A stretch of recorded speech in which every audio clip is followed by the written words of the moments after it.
I'll start the meeting off and welcome you to this Omnibus Society Zoom meeting tonight. A couple of bits of housekeeping. Firstly, if you could keep yourself muted until we come to the end when we have the questions and answers, that'll be very helpful so we don't hear you going off to the loo or making a cup of tea or whatever. And secondly, as you'll be aware, we record our talks on Zoom so that they can be put up later onto YouTube so that a wider audience can appreciate them. And that would include the questions and answers at the end, because that probably forms an integral part of what the presentation is, if you've got any questions for John at that point. So welcome to this meeting. Tonight, John Hitchings is going to give us an historical talk. We've had a variety of talks this autumn and winter, and this one takes us back 100 odd years to the time of W.J. Bence and Son, got to get it right, and then moving on to the Longwell Green Coachworks. So obviously you're all interested in history.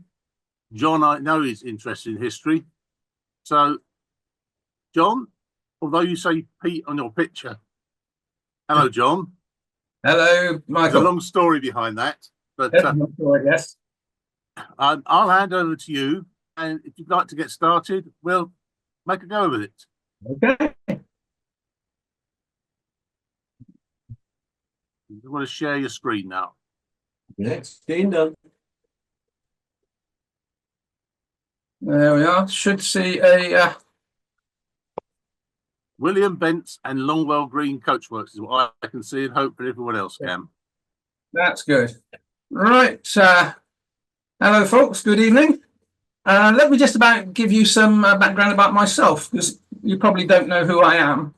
I'm a historian interested in Bristol buses from a long time ago, basically. My interest started when I was the age of around about 3. And what happened was, apparently I fell out of a bedroom window. And on the way into the hospital, held up by the ambulance man to make sure my faculties were there. And apparently, ambulance man pointed out the window and said, "What's that?" And it was a bus. And I've been trying to find out which one it was ever since. So I've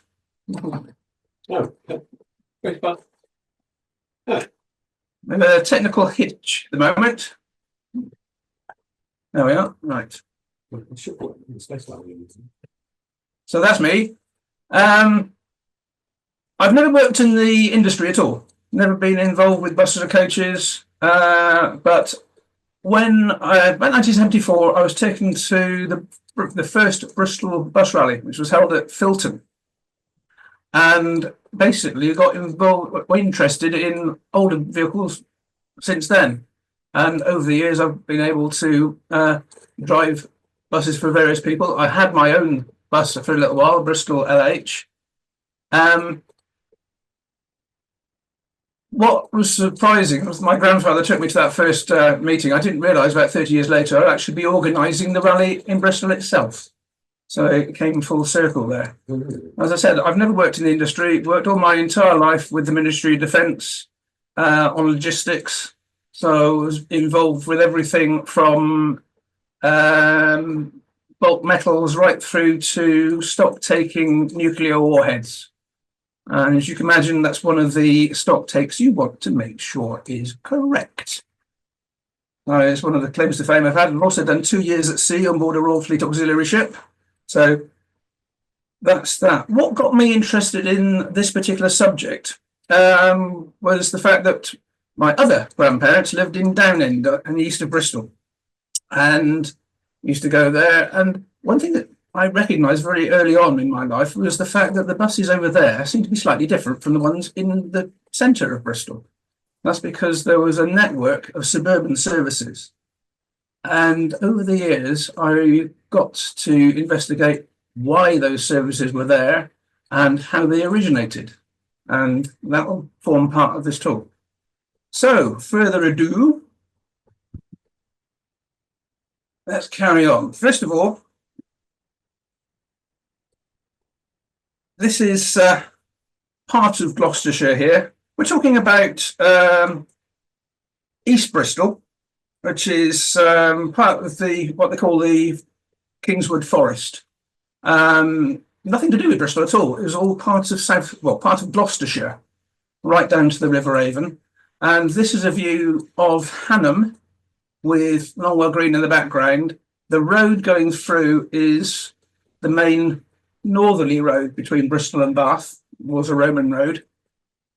And the areas we're going to be interested in are at the top, you've got the Coachworks of Mr. Bence, Hanham Garage, which was acquired a bit later on and became a small base and also a petrol station. It stayed a petrol station for quite a few years, and the bus garage, which still survives.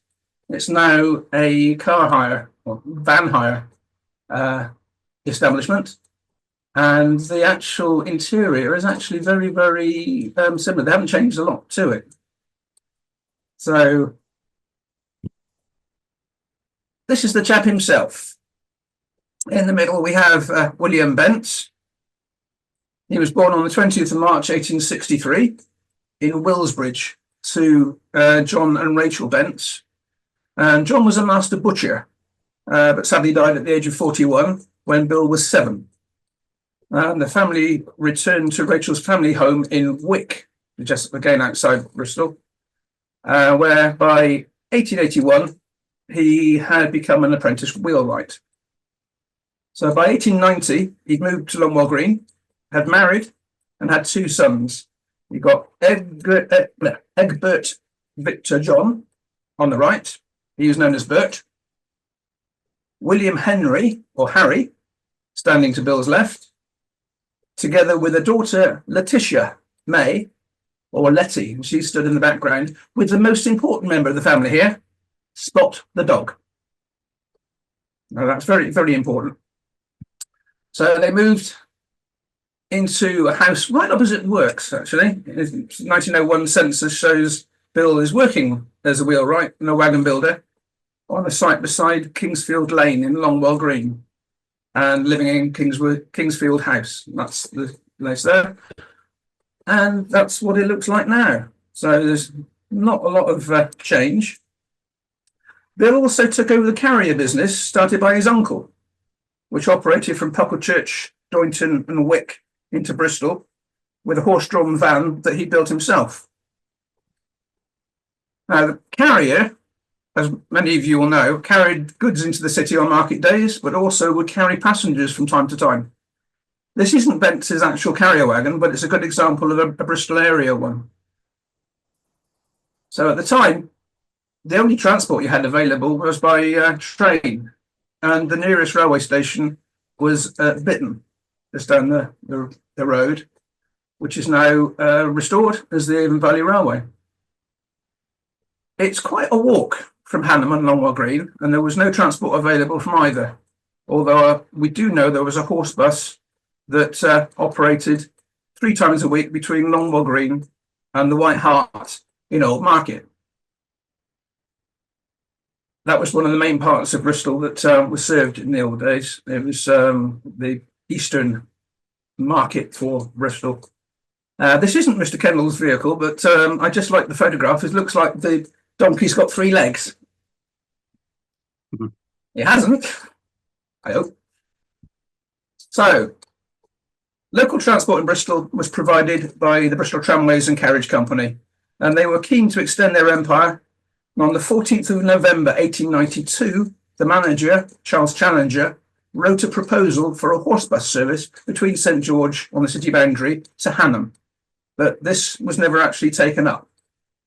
However, Bristol Tramways introduced electric trams in 1895. And in 1900, the tramway system was massively expanded, with the line being extended out to Hanham. This was actually technically outside the city limits, so was built as a light railway and officially known as the St George and Hanham Light Railway. In 1904, a proposal was made to extend the tramway from Hanham out to Longwell Green. But again, this was never built. Bit of a theme here. Instead, on the 5th of February 1906, Bristol Tramways introduced a motor bus service between Hanham Tram Terminus and Kelston via Longwell Green, although it's spelt Longwell's Green on the bus, and Bitton. The bus shown here is one of the 12 Thornycrofts that were acquired by Bristol Tramways and Carriage Company to start motor bus services. And by 1914, this had become two separate services from Hanham to Bitton and Oldland Common. Bit confusing, they use the same service number. And the service itself was withdrawn in 1915 as a wartime economy measure. So, moving on. In 1920, Bill noticed another gap in the market and very soon started bus services to areas not served by Bristol Tramways, such as Kingswood, Downend, Staple Hill, and across the River Avon at County Bridge into the Somerset town of Keynsham. Passengers could hail the buses anywhere on the route, as it wasn't thought necessary to provide any bus stops. And the bus in the photograph outside the Horseshoe in Downend is a Napier, which started life as a lorry. This is actually quite a well-known photograph of a Bence vehicle. This is driver Ernest Webb and conductor Fred Gardner in 1922. The original buses that Bill operated used Ford chassis, and the bodywork, of course, was built in the Coachworks at Longwell Green, except for this one. This was bodied by Smith of Bristol. We don't quite know why that happened. But, over the next 4 years, a small fleet of 14-seater buses painted green and white had been built up, and causing complete chaos in the main road in Longwell Green. Outside the works is this beautiful photograph. And again, it shows Spot the dog in charge. It's out on the wall there. This is in Longwell Green, Kingsfield House in the background, and the vehicles go through them from left to right. REO Speedwagon, a Daimler, two Napiers, another Daimler, two more Napiers, and the rest are Model T Fords. The company was now known as W.J. Bence and Sons, and they weren't just building bodywork for their own bus fleet. As he had a large number of Ford chassis were bodied as vans and lorries and sold locally, as many small companies were expanding as men had learned to drive during the First World War. It wasn't only men, as it's known that Letty used to collect the chassis from the Ford factory at Trafford Park in Manchester for her father. And she must have been quite a girl, because in what would have been regarded as a very progressive move for the time, she, along with her friend Mabel Goff, the daughter of the landlord of the nearby Butcher's Arms, also set up the local taxi firm. And from the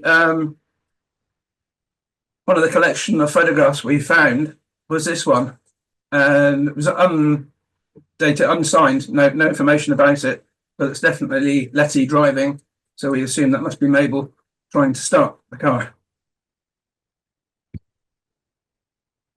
This is a varied lineup of National Benzol lorries owned by Colston Fry of nearby Willsbridge.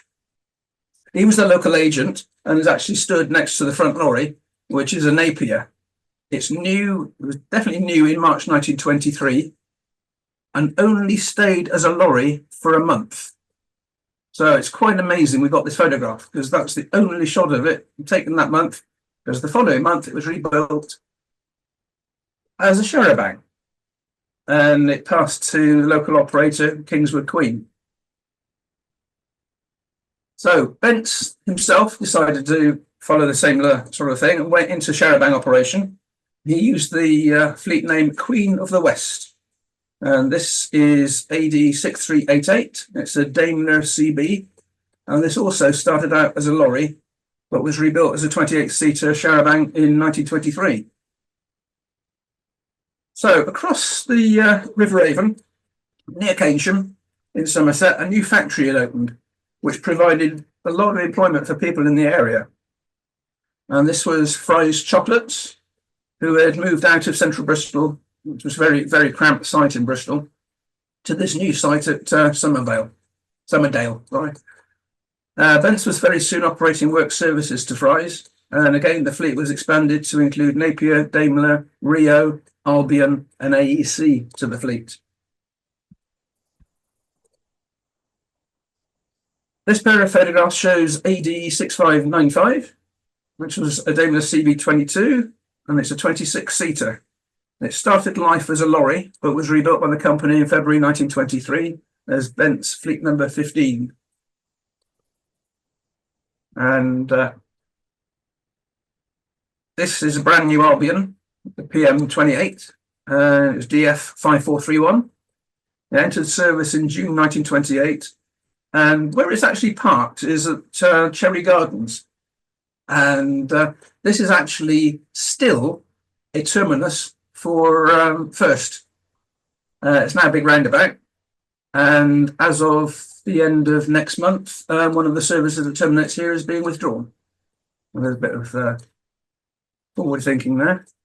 It's actually facing the wrong way. It's actually showing on the blind Oldland, and Oldland itself is actually up the hill behind the bus.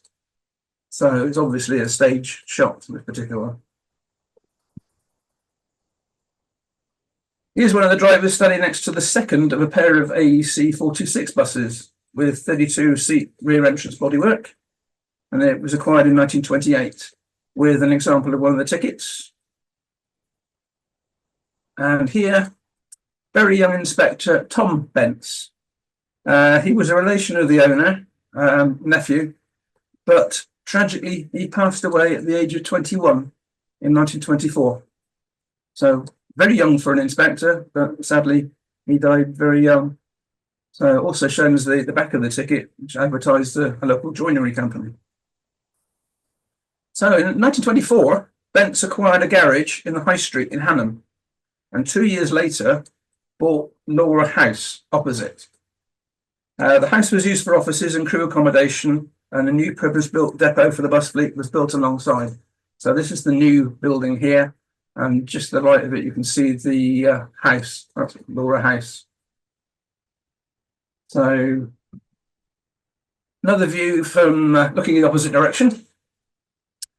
On the wall of the nearest building, you can see the original Hanham garage sign, and also between the windows there are the bus service timetables, which also have been relocated from the original garage premises on the opposite side of the road. For the tram enthusiasts out there, this is the last but one tram pole on the Hanham route. One more bit further along, that's the end of the line. Not a very good picture, but it's interesting nonetheless. It's one of the things with older photographs, historic photographs, sometimes the images aren't the best, but this shows the side and interior of the works. Laura House is actually behind that building on the right. It was just a facade put across. The building remained. They didn't do anything to it. And that's how it remains to this day.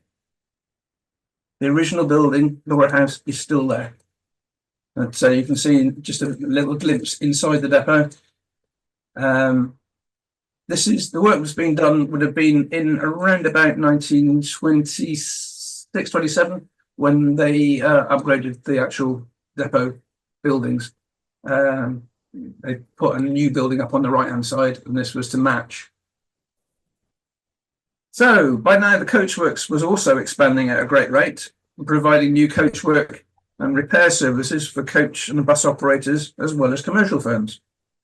Totnesia from Devon had 3 of these little buses on Albion chassis. However, things weren't all rosy, and a rift seemed to grow between father and sons in the late 1920s over the direction the company was taking.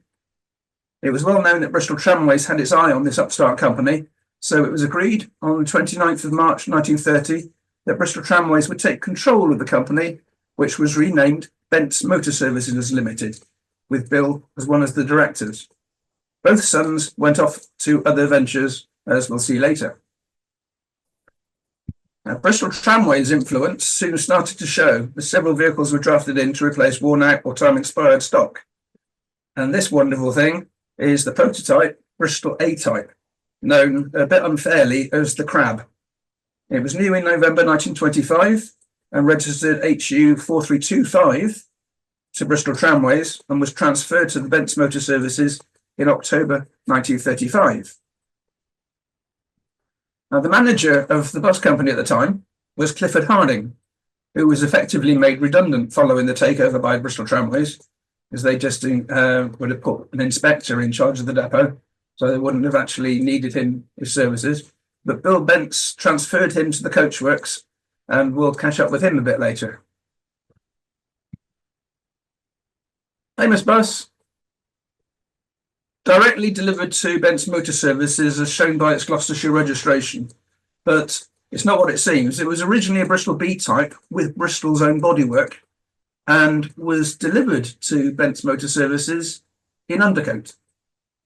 So it was painted at Hanham into Bence colours. Was rebuilt by Bence in November 1943 and eventually converted to an L type after the war, where the Bence bodywork was lengthened to accommodate the L type chassis.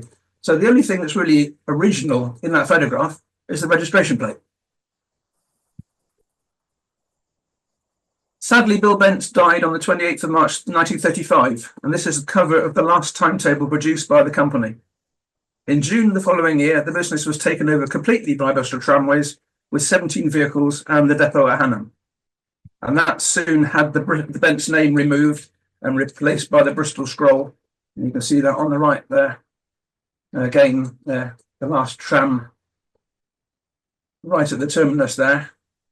And oddly enough, when they rebuilt the front of the building, Bristol Tramways had to move the tram pole onto the opposite side of the road.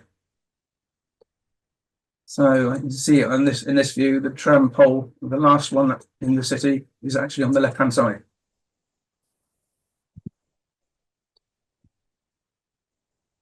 The Bence Coachworks was very much in operation in the 1920s and 1930s, and here are some examples from that decade. This is DF 7511, and it's a Star Flyer, built in April 1929 for an operator in a completely different part of Gloucestershire.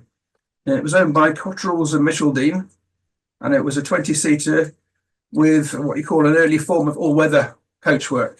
Now, it's a cross between a charabanc and a bus. This beautiful machine here is a 32-seater Albion CX13. That was built for local coach company Princess Mary Coaches of Staple Hill in Bristol. They were a regular customer. The coach was new in May 1939. Now, during World War II, the Coachworks only built one coach. That was for the Lansdowne Grove Hotel in Bath, but they did a lot of repair work, especially after the blackout, where there seems to have been more collisions. They also did a significant amount of ambulance conversions for Bristol Corporation, and we're extremely lucky that the works diary for 1940 still survives. I've scoured through the diary, and there's some very interesting entries, and I've managed to find 5 vehicles that were repaired. I'll show you a photograph of the vehicle together with the work done. So first of all, this is an example of one of the diary pages. And in those days, of course, everything was written in longhand, and some of the handwriting is very difficult to read. This page shows the work done on the vehicle, which was in for repair on the 14th of May, 1940, or more likely it had been in for a while. This is the end work. Repair bill was a whopping £38.10. And this is the Dodge lorry in question. It was new in 1936, and this photograph is it leaving the Smith's Crisp factory in Brislington in Bristol. Of course, the cans on top of the roof would have held crisps, but wouldn't have been that much in the way of weight. This Leyland Lion was new as a demonstrator in March 1933 and was bought by Morningstar Motors of Lawrence Hill in Bristol in September 1939, just in time for the war. It's one of 5 coaches in for repair on June the 19th, 1940. Sadly, we don't know what work was done, as the estimate isn't shown in the diary, but the amount invoiced was £3.15. And another Morningstar Motors Leyland repaired on the same day, and this time it's a Cub dating from 1933. And the repairs involved must have been more extensive, as the amount invoiced was £11 10 shillings.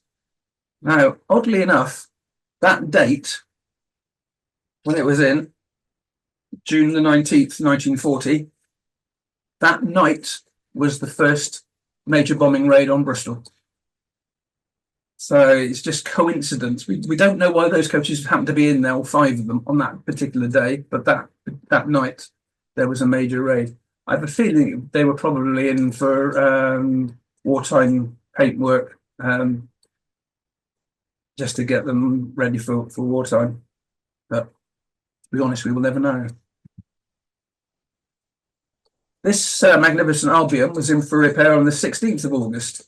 The photograph must have been taken prior to the repairs, as the work included straightening the runners and fitting the same with new angles, all for £1, 2 shillings and 6pence. Isn't that great value? You can see the bodywork sort of slightly sagging there.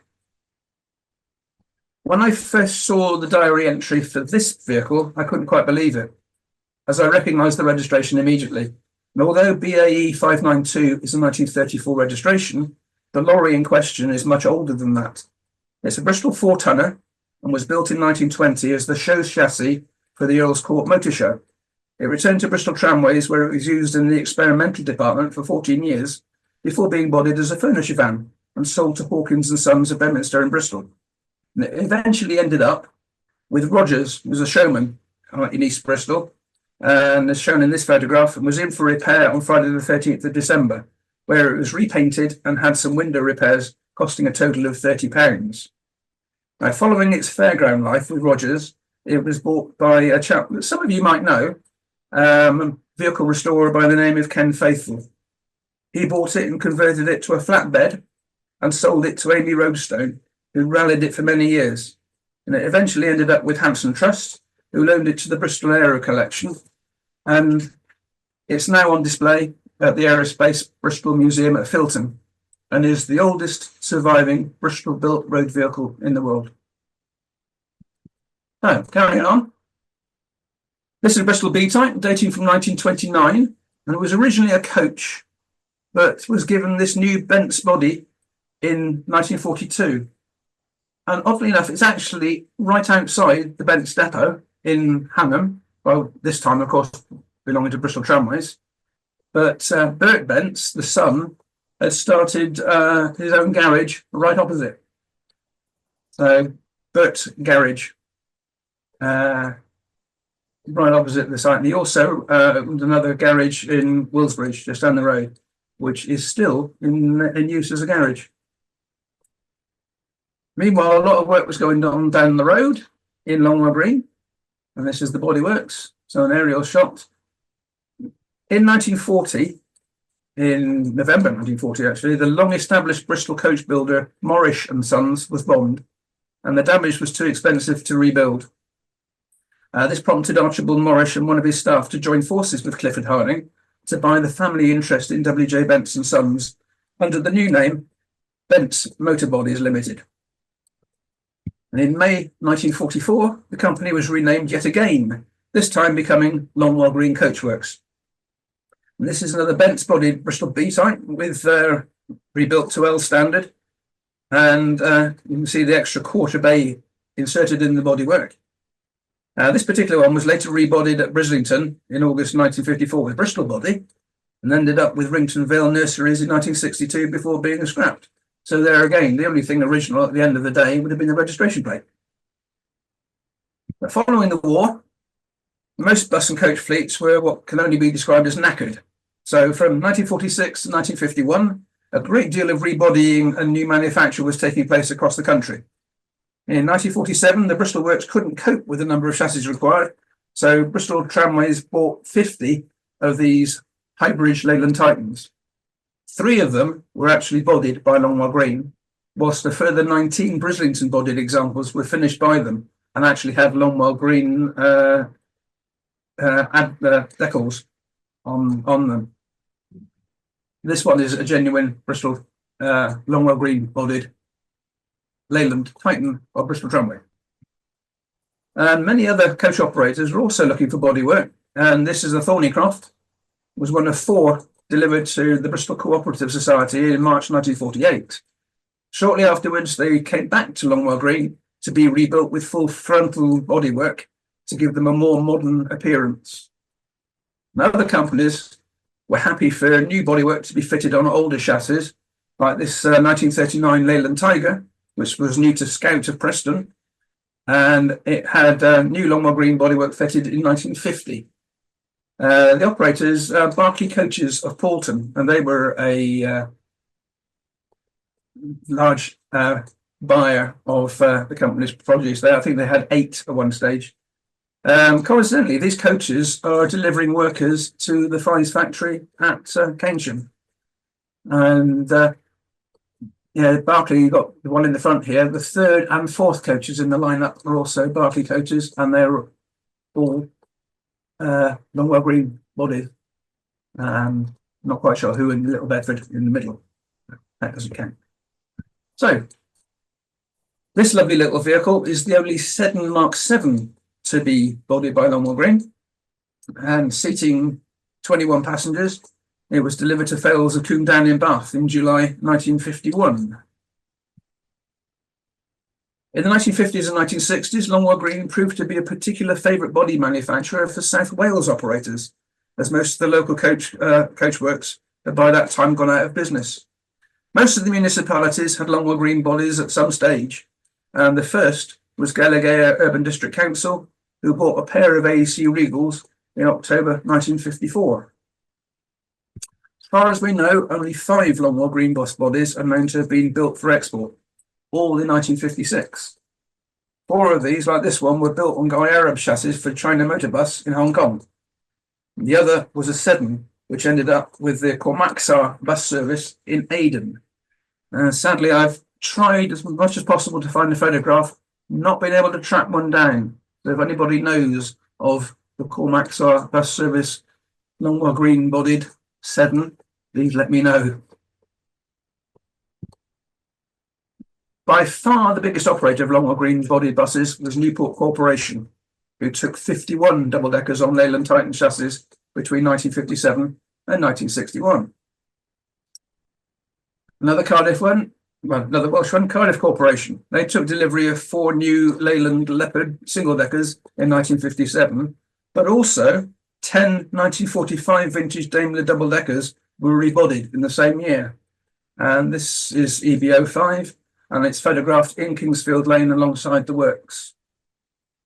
So, in addition to the Welsh operators, Longwell Green also provided 10 double-deckers on Leyland Titan chassis to Stockport Corporation. And this is a publicity shot taken looking completely in the other direction to that previous photograph, outside the factory in Longwell Green in Kingsfield Lane. The last double-decker to be bodied by Longwell Green was this one for Pontypridd Urban District Council in January 1966. It was one of a pair of AEC Regent 5s, and they were the only ones the company built with front entrances and front stairs. From 1972 right through to 1982, the only buses produced were welfare vehicles for Bristol Corporation, or Avon County Council as it became. This Bedford SP had started life as a mobile library, but had become a traveller's home when it was photographed. So here's 3 examples of advertising from the early 30s, 1950s and the 1960s. You'll notice that they're claiming to build any type of body designed to customers' special requirements. The good old days when the customer came first, but of course at a cost.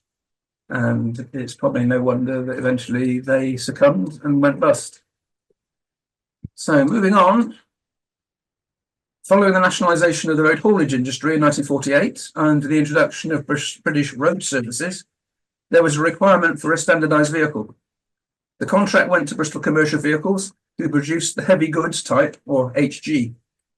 The first examples had bodywork by various builders, including Bristol itself, but the bodyworks was closed and cab and body manufacturer was passed to Longwell Green, and this example was chassis number 124001. Now, here is the original delivery note for 6 vehicles signed by the Managing Director, Clifford Harding, and this particular vehicle is there, highlighted in red. A pure coincidence that we happen to have the delivery note there. One thing I should say before I carry on is a lot of the photographs we've seen tonight and a lot of the information has come from the late Phil Sposito, who some of you might know from the Bristol Vintage Bus Group. He encouraged me to do this talk, and actually the talk itself forms part of a book that is currently in production and covers a lot more than we're actually able to do tonight. And so I'm very grateful to him for not only providing the information, but it was him that actually suggested I write the book in the first place. So whether that's good or not, I don't quite know, but bless him. So carrying on, we have here two examples of Bristol HGs. These ones are actually waiting to be scrapped in Cardiff sometime in the early 80s. But the one on the left is in original condition, but the one on the right was one of 4 known to have been rebodied. In total, Longwell Green bodied 195 HGs. Bristol also built an articulated heavy goods vehicle called the HA, and the majority of these had fiberglass bodywork built by Longwell Green Coachworks to a Bristol commercial vehicles design. It was known as the FGC1. This particular vehicle still survives. It's been wonderfully restored. At one stage, it was in the Phil Black colours here. There were 12 of them on hire from British Road Services to Phil Black of Avonmouth, painted black, just as well because it was carbon black that they were hauling. They're very mucky stuff. Bristol also had the next version. This is a later version of the bodywork, and it's got a modified windscreen and deeper bumper. This was known as the FGC2, and these are all outside the works in Longwell Green. And the last style of cab, the HA chassis, was introduced in 1961, which made greater use of fiberglass. So I'll come back to that in a moment. It's a publicity shot of one of these later examples taken outside the factory in Longwell Green. 643 cabs were built on the Bristol HA unit, and they were designed to haul the Bristol ST trailer, so semi-trailer or ST. And Bristol designed, but most of them were actually built by Longwell Green, and they actually built 883 of these. Now, here's a question for you. Longwell Green also built a large number of vehicles for the post office, including 50 Morris LDs and 175 Morris FM utility vans. Now, can anybody explain at the end of the show if they would need a tipper? Hopefully it's not for any fragile post. This is one of the 175, and I quote, Morris FMK40 1-ton utility vehicle type 2 delivered to the post office. 1,800 Green Goddesses were built on the Bedford RLHZ chassis in 1956, and 200 of these were to have been built by Park Royal Vehicles in London, but the first 79 were subcontracted to Longwell Green. This is the 10th built, and it's shown working in West Bromwich. Throughout this time, Longwell Green was still repairing goods vehicles, as well as building an astonishing variety of new ones. And these were mainly bespoke, and it's little wonder the company came to an end over 40 years ago, as they simply couldn't compete with the bigger operators, the bigger builders. Now, the photographs that follow are all Longwell Green publicity shots, and as far as I know, have never been shown before. They were all copied from slides which had been dumped in the skip when the factory closed in 1983. And if it hadn't been for Phil Sposito going along, rooting through the skip and finding those, we would never see them. So, many of you will know the name Clean Easy, and their original base was in Hanham, and there's several chassis bodied by Longwell Green over the years.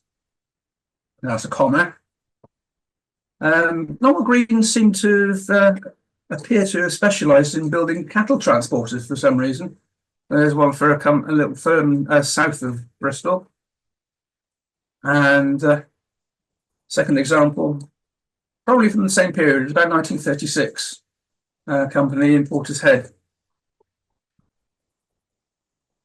Devon General was one of Longwell Green's biggest customers for refurbished vehicles, but they also built this towing wagon, which was based on a shortened AEC Regent bus chassis, RB2, Longwell Green bodywork. All I know about this particular one is that it's taken outside the works in Kingsfield Lane. I think it's a Thames trader, but it just shows you some idea of the work that goes into building the bodywork, and it's straight out of the works prior to painting. How many of you can remember the smell of Bridgewater as you used to go by on either the A38 or the M5? British cellophane factory, now closed, but well-known smell as you used to go down to on holiday down to Devon and Cornwall, Bedford type. Lincolns were a major furniture removal firm in Bristol. We think this box fan is on a comma chassis. Again, it's taken in the field next to the factory in Longwell Green. Another alternative style of box van, this time on a comma chassis. Hale's Cakes of Clevedon near Bristol. They were a very big customer for commercial vehicles for Longwell Green bodywork. So over the years, they had quite a few. And here's another works shot showing the rear view of one of their vans, and just shows you the internal view. So the all the boxes there. You put all the cakes.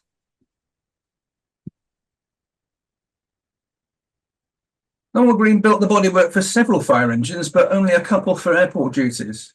We think this example was exported to Trinidad, and that is Kingsfield Lane.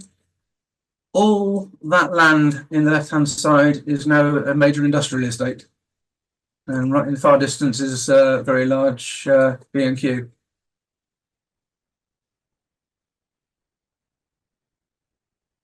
A vehicle that some of you may recognise. This is an AEC Matador, new to the War Department in June 1942. Subsequently acquired by the West Monmouthshire Omnibus Board in June 1949 and rebuilt by Longwell Green in July 1960. At the same time, they actually bodied a Lowbridge Leyland Titan.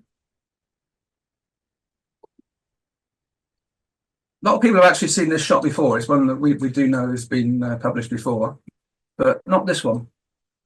This is a rear shot taken in exactly the same place, but can you imagine how many shunts it would have taken to get it in that position without the assistance of power steering? What's nice to know is the vehicle, it became derelict, but was last year sold at auction. So it still survives and is currently under restoration in South Wales. And the owner was very, very pleased to receive that photograph because he wants to restore it as is. It's going to take him quite a lot of work, but we'll see. Did any of you see Try and Buy?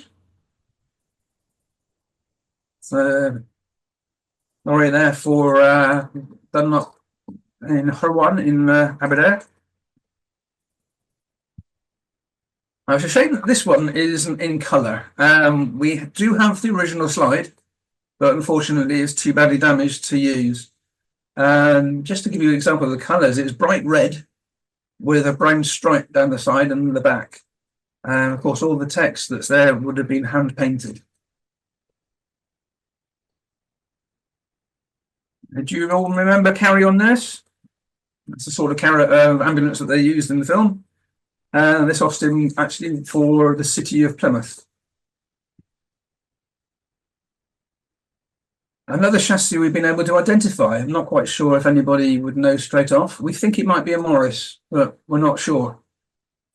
Very boxy van. And it goes to show that the designs of vehicles were very much bespoke. Very, very few were actually identical. So it must have cost them quite a bit in design work and actual manufacture. Now, Longwell Green built various examples of bodywork on the Ford Atlas chassis. So here's a van for a company just down the road in Kingswood, in Bristol. That's the flatbed version. And there's another van. It'd be lovely to see that again now. It's a lovely little machine. Wonderful colours. And Longwell Green also bodied at least 3 of these as minibuses and marketed them as the Bristolian. Yet again, this is the only picture I can find of a Bristolian. So if anybody knows of any photographs of a Ford Atlas, I'd be very grateful to receive it. Carrier chassis, again parked in Kingsfield Lane. They're very proud of their vehicles and did a lot of publicity photographs right from the start of the company. Go back to a larger vehicle, this time built on a Morris chassis in the same place but looking in the opposite direction. Right on the right hand side there was the field where a lot of the other photographs were taken, and that is now a Lidl. Let's progress. Another Morris, this time a little threepenny bit. At a local baker's. And a small Longwell Green recovery truck. This is on 1959 Thames Trader chassis. Another British classic. This is the Longwell Green tipper, bodied Bedford TK. And he's looking wistfully across the fields towards Bristol. Of course, those fields are not there anymore. This is possibly my favourite Longwell Green photograph. Another Thames Trader. It's photographed in the field opposite the works again. Another TK, this time 1961, with a furniture van body. Longwell Green also seems to have been a popular choice for bakeries. And this is the 4th example shown. This time is on another Thames Trader chassis. This time for a specialist chocolate company, if only they were still around. Does this make sixpence then? So a pair of threepenny bits. David Morgan was a much-loved Cardiff independent department store, which opened in 1879 and closed in 2005. We've already seen a coach bodied for the Bristol Cooperative Society, and here are 2 late Ford D series supplied to the same company. Another British classic, as is towards the end of Longwell Green's manufacturing. Now, I mentioned before that both Bence sons had gone their separate ways. Harry, the youngest son, joined forces with a chap called William Jones in nearby Staple Hill to form another Coachworks known as Jones and Bence. So here are some examples of their work, starting with this poor sad face removal van for Mr. Harvey and son of Brislington. This example is a box fan on a Seddon chassis for Red Ring Flour. It's another company that's no longer with us. Bollum was a Bristol company, and they were apparently the inventors of the dry cleaning process. Eventually taken over by the Johnson Group in the 1960s, and the name being retained until the 1990s when it disappeared as part of one of those corporate rebranding exercises. This is a Fordson 7V flatbed, and it was built for the drinks company Brook and Prudencio, which later became Corona. Also got the advert there for the company exhibiting at the Royal Show in Bristol, and this would have been in 1958. Now for the smallest vehicle you'll see tonight.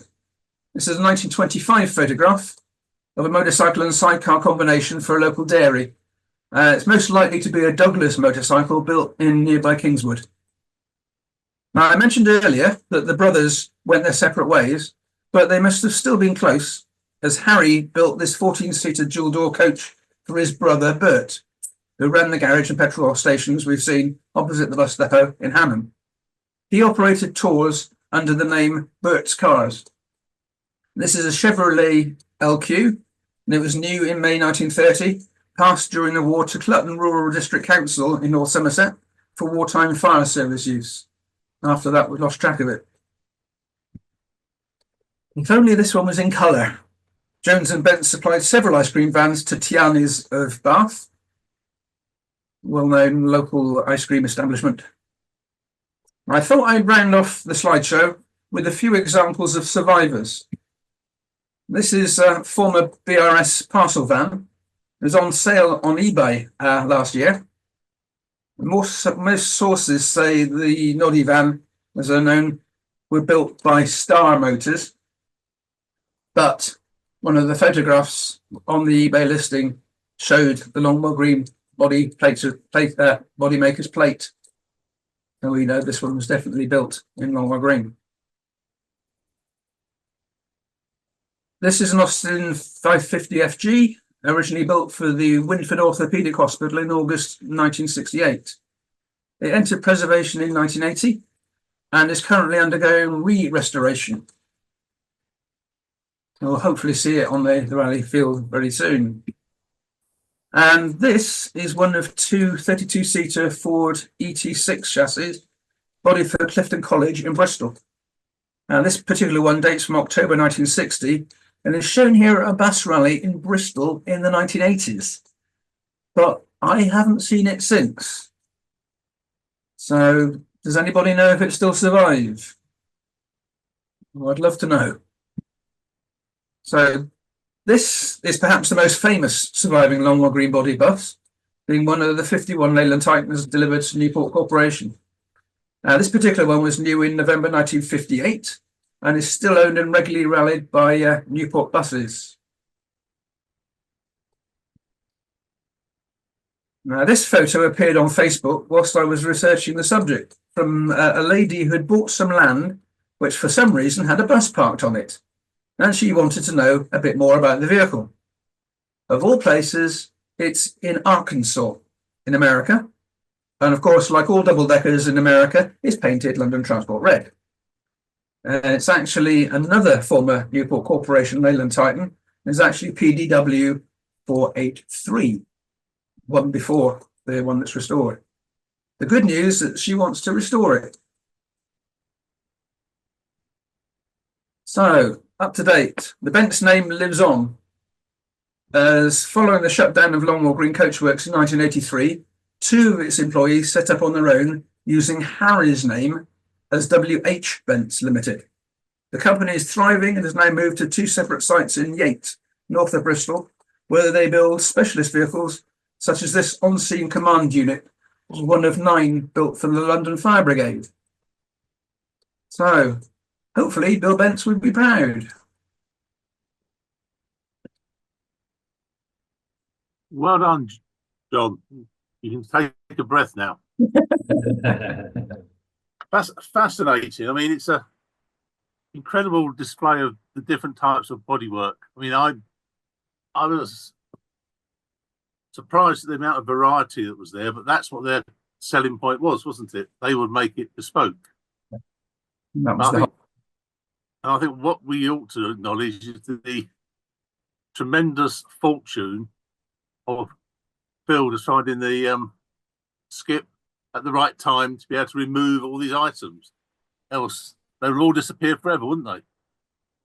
That's the trouble. It was very much luck that Phil happened to be going past the works when it had closed and realised what he'd done.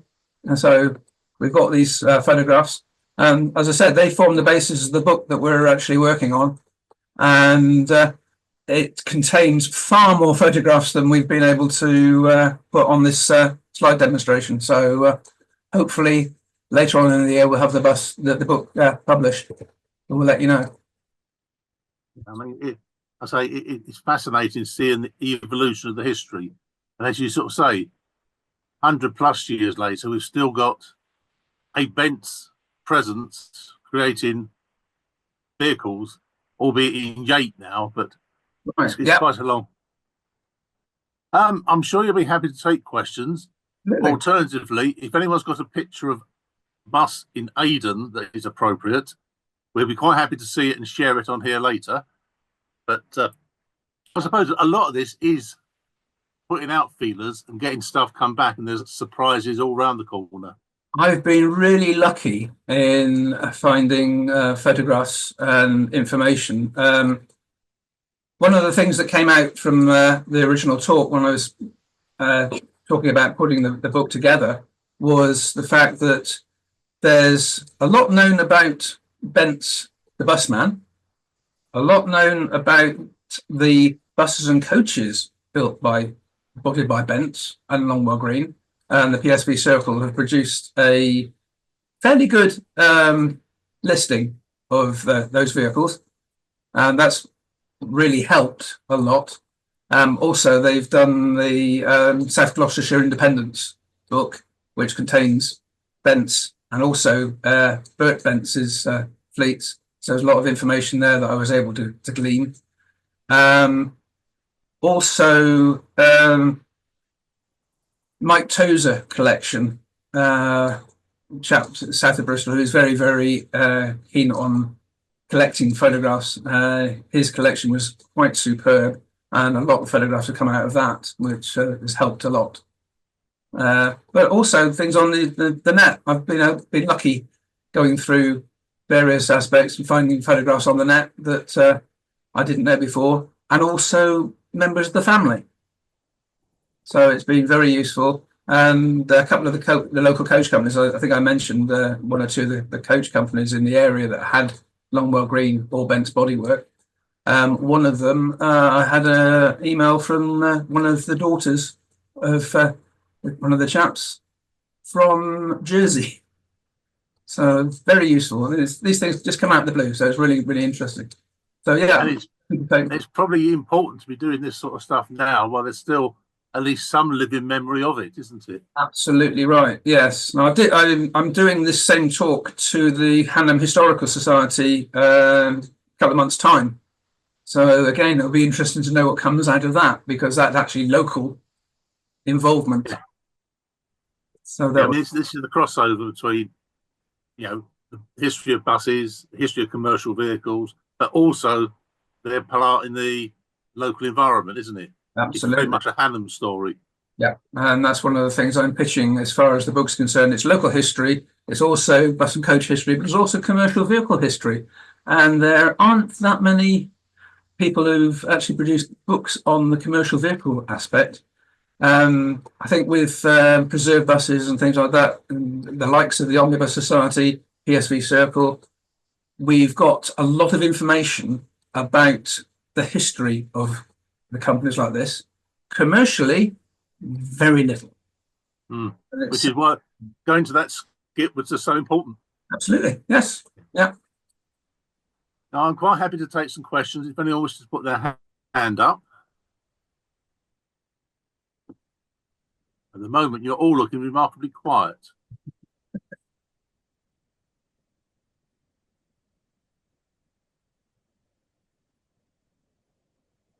Peter Tullett, I'm just looking. I'm looking for the way to put my hand up. It should be down the bottom somewhere. Michael, could I ask John, please, or rather provide a couple of bits of information for John, possibly? I think the Lincoln Furniture van that you said you thought was a Ford, I think it might be a Dodge Q. Much obliged on that. I also think the little Bristolian minibus, you said a Ford Atlas, I believe, or Leyland Atlas, did you say? I think it's a Ford 400E. You're quite right, it's a Ford 400E, yeah. Right, okay. My interest, although I don't live anywhere near the area now, my interest is that I actually used to live in Syston and went to school in Bucklechurch, so I wasn't exactly a million miles away. Well, oddly enough, not infrequently past the bodybuilders, so from time to time. There's one other thing. A good friend of mine who sadly passed away just under a year ago, a guy called John Sherman, had a fairly extensive collection of photographs of overseas vehicles. It's just possible that I will be able to find both other photographs of the China motor bus guys, and I might, but I'm making no promises, be able to find a copy of the other vehicle you were interested in. That would be very interesting if you can. So I'd be much obliged. As I said, no promises, but I will dig around and see what we can find. Well, if you do find anything, if you pass it through, Yeah. that'd be great. Right. There are actually, you mentioned a couple of societies, the Omnibus Society and the PSV Circle. I noticed that there are a couple of three other members of another society, another group, the Bus and Coach Research Group. I noticed 1 or 2 names from other people on there, and I'm sure that they can also help me look around, see if we can find anything for you. Very useful. Thank you.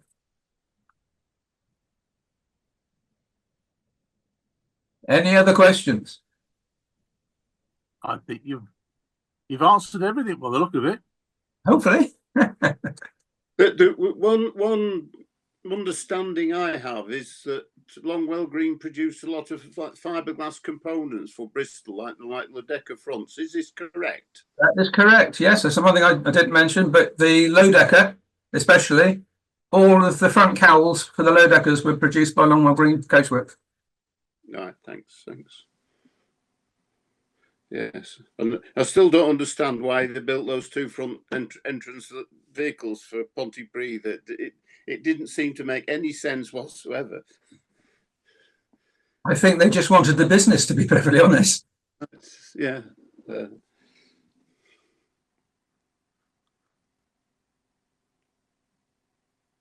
I can't see any more hands. Oh yes, Paul Bateson. Yes, thank you very much. This was an excellent presentation, which I thoroughly enjoyed. I'd like to know the bus in Arkansas. Whereabouts in Arkansas is it? I haven't got the details on me here, but I can find out. You know, I was just looking in the PSV Circle book PX3. There's actually a picture of it in the book. Oh, right, yeah. Is that it's actually in Arkansas, because it was originally over in Washington State. So yes, it says it was in Oregon. That's right. But yeah, I'd be interested to know whereabouts in Arkansas it is. Yeah, well, I know I've got the lady's email address, so I can find out more details. Oh, okay, thank you. That would be great, and that could be passed on to me via the by the host of this program. That would be great. Not a problem. As long as you remind me who I'm sending it to, because I think we should have your email address, Paul, shouldn't we? You should have. That's how I got the Got the invite, so the invitation. Yes, I'm the editor of British Buses Abroad magazine. If anybody is familiar with that magazine, You have a vested interest. yes. Yeah, I'll see what I can do. Thank you very much. Appreciate it, and thanks again for an excellent presentation, which I thoroughly enjoyed. You're welcome. Richard Kemble, you have a hand up. Yes, it's more of a comment than a question. It's ironic that Longwell Green Coachworks ended in 1983, and then 2 years later, you had the minibus revolution, where there are lots of bodying on van chassis, etc. Yeah, it's very true. If only they'd have carried on a little bit longer. Quite. And it's ironic that it was the same year that Bristol Commercial Vehicles closed.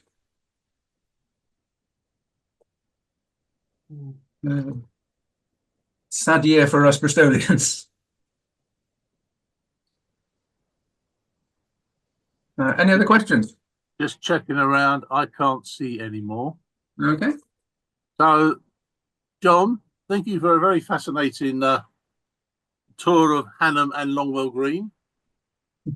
It's amazing how much a little area like that can have significant history in the world of bus and commercial operations. Certainly, as you just go across to Brislington, just the other side of the river, and all that's come from there. Correct. Yeah. To be honest, there were actually 3 separate coachworks in the area. It wasn't just Longwell Green. There was Oldland Coachworks and Warmley Coachworks, and Longwell Green actually took over Warmley right at the end, 1983, just before they closed down. But So how many pages you got in this book? Quite a few by the sounds of it. Quite a lot, yes.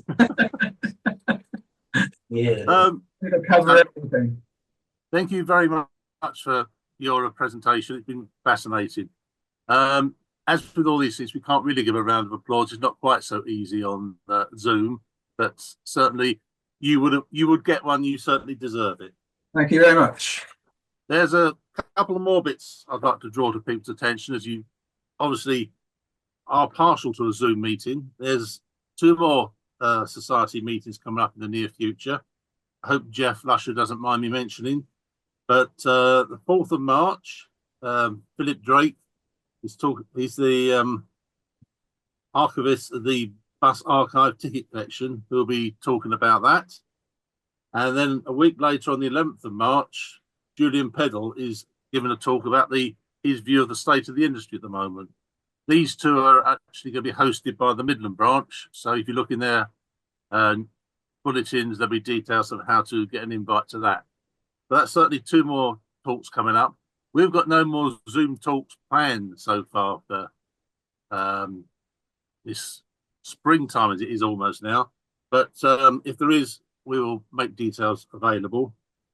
Our next trip is a joint trip with the Midland branch. They're coming down by coach, and we're visiting Cardiff Bus and Edwards coaches on the 18th of May. So that's a bit of what's in the pipeline. But for now, I'd just like to say thank you to John. Even though he says it's Pete on there, that is because Pete's been in the background providing all the IT side to make it all work. So thank you also, Pete. Michael. Sorry, yes. There's another Zoom meeting people might be interested in. Yeah. On the 16th of April with the Hearts and Beds group, when Carol Stevens is giving a Zoom talk on what I have discovered, learnt and achieved on my route to London transport. Right. Anybody who wants the Zoom link for that will need to email me. Right. Will it be in any of the bulletins? My details are in the Midland Branch Bulletin Diary section and in the Eastern and Southern section bulletin. Right. Okay, then. Thank you, Richard. Right. Anyone else got anything? In which case, I will declare this closed. Thank you, John and Pete, for a pleasant evening. And I'll let you all get back to whatever you've got doing tonight. Good night. Thank you. Yeah. Good night. Bye.